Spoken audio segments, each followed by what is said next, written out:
This is Tech here. Did somebody say some spicy backyard baseball tasking? TiKevin, you can go ahead and count us down whenever you are ready. We will go ahead and start the same time you do. Awesome. Okay, 3, 2, 1, play ball. Okay, so immediately you're gonna see some option setting. That was the option setting, and we switched from the away team to the home team. We have to be the home team, so we don't need to play the bottom half of the last inning.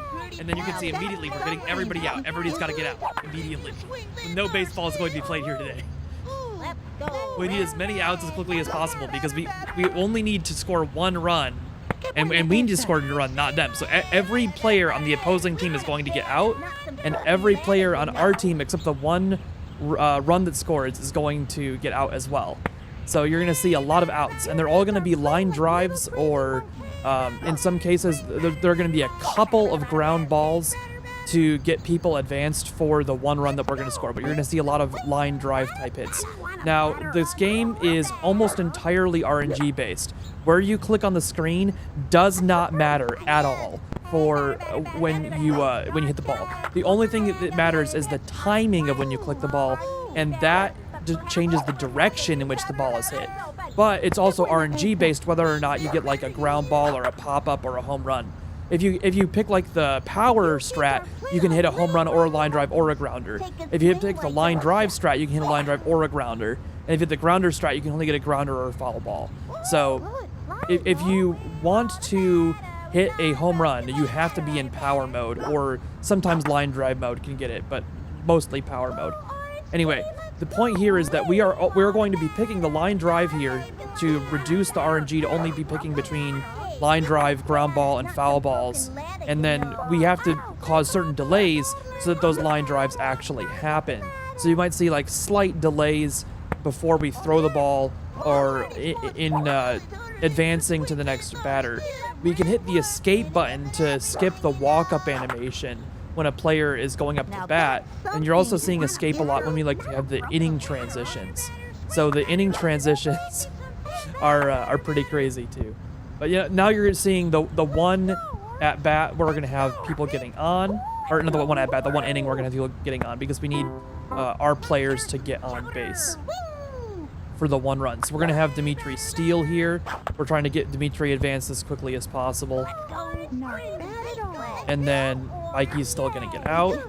The sad thing about this strategy is they have to throw the ball back to the pitcher. If there's like a ground ball in the infield, they have to return the ball to the pitcher. Oh, another very important thing about the line drive strategy is if you catch a ball in the air, they don't have to throw the ball back to the pitcher before the half inning ends.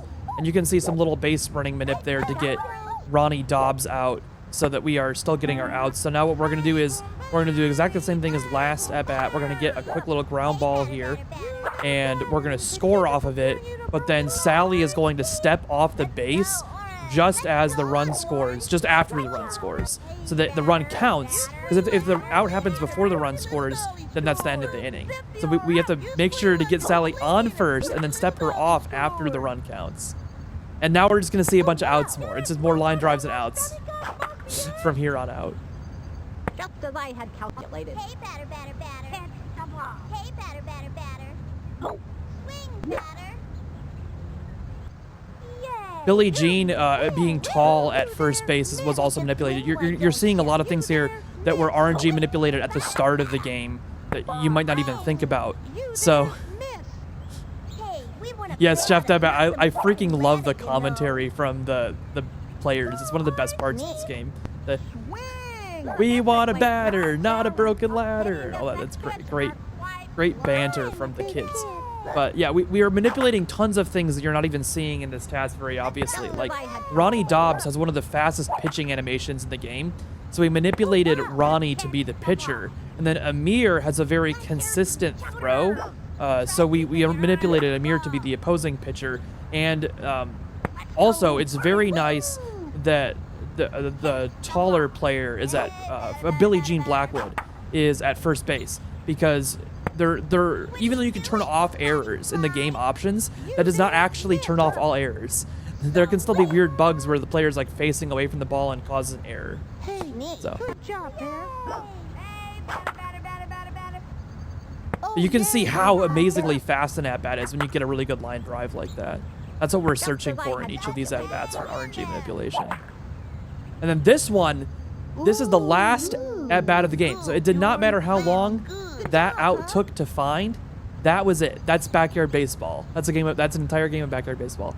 But yeah, the reason why we hit that big fleeing pop-up was that in order to get that to work that way, in order for that hit to fly up and then be caught, you didn't have to hit any buttons. There was no final input after the last pitch and swing. So, guys, the video advanced to a completely different video. If you want to pause that and either bring it back to something, we got to get set up for Pokemon Yellow now. But yeah, that was backyard baseball, and I'm glad that you guys enjoyed all the outs and the commentary.